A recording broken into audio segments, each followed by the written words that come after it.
So I'd just like to welcome you, Elizabeth, and thanks very much for speaking to the Clydesider. Today we've got Elizabeth Gillespie from Dumbarton Women's Aid, who's going to be offering support and advice to people that are in situations where there's domestic abuse happening. These are difficult times, Elizabeth. We've got women, we've got children suffering domestic abuse, and on top of that we've got a virus keeping people apart. What actions is Women Aid taking to support people who are suffering domestic abuse? Well, unfortunately, we're not really offering face-to-face support, but we have got telephone support, so we're constantly in touch with the people that were already in our service. We've been getting loads of support, kind of publicising the fact that we are still taking referrals, we are still looking at ways to allow us getting people into refuge safely. But we're getting lots of outreach referrals where it's telephone support, which is quite difficult because we're used to face-to-face support, but it's a lot better than not being able to support people and point them in the right direction. Where can victims go if they need to leave their home? To get in touch with us, it's 01389 751036. And we are going to be available between 9 o'clock and 7 o'clock every Monday to Friday. And then the domestic abuse helpline can contact us if it's at the weekend. We've got our main line magically transferred to our mobiles at home, so they can phone our number and we will discuss with them about refuge. They can still contact us if they wanted right out of the area, and like rail companies are doing free transport for people that need to move from one area to another. Yesterday we had a call from Hampshire, and if that woman were to come, she would get free rail transport through the network.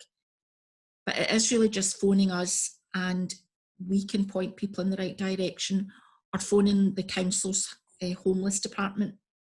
The calls seem to have gone up, and I think that's to do with people being locked in the same house where things get a lot harder. But we're still there. Clydebank Women's Aid are still there. They can still phone and talk to us, and we'll talk them through plans, safety planning and things like that. So Elizabeth, so how can a neighbour or a friend or anyone who witnesses this type of abuse help? The first suggestion would be to contact police. If they think it's something really serious, is contact the police. We're working with police as well, so they would make referrals to us or to homeless to see if a woman has to move. Again, a situation last week where a woman phoned and her partner was in the background, been very abusive. I contacted the police, and within 10 minutes they were at the property and get back to me, but they removed the man. He actually had somewhere else to go, so they got him out. So police, if it's really serious, police would be the best thing. Because we do have a responsibility as members of the public as well, don't we? We can't just, shut the door or shut our eyes, because we could in effect save somebody's life. What would you say to someone who sees this video? What message of hope could you give them? I think the hope is that there are still services out there that can support women, children and young people. There's people for them to talk to.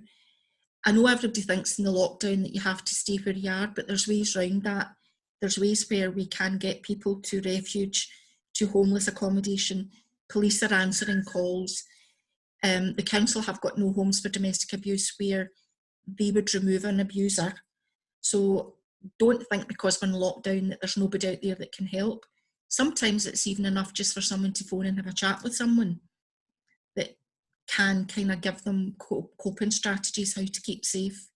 Or what other support could be out there if they couldn't get a hold of Dumbarton District Women's Aid? The Scottish Women's Aid run the Domestic Abuse and Forced Marriage Helpline, and they're working 24/7. That you can either do that by phone or by webmail. They will point people in the direction of either police or homeless or other women's aid groups, or sometimes it's enough just to get someone to talk to. So that's, if we can't get us, that would be the next best thing, I would imagine. But obviously, if it's an emergency, a serious threat, the first contact would be police.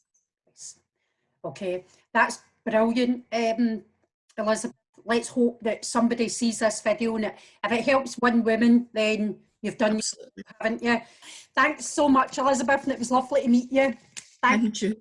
Take care. Bye. God Bye. bless. Thank you. Bye. Bye. Bye.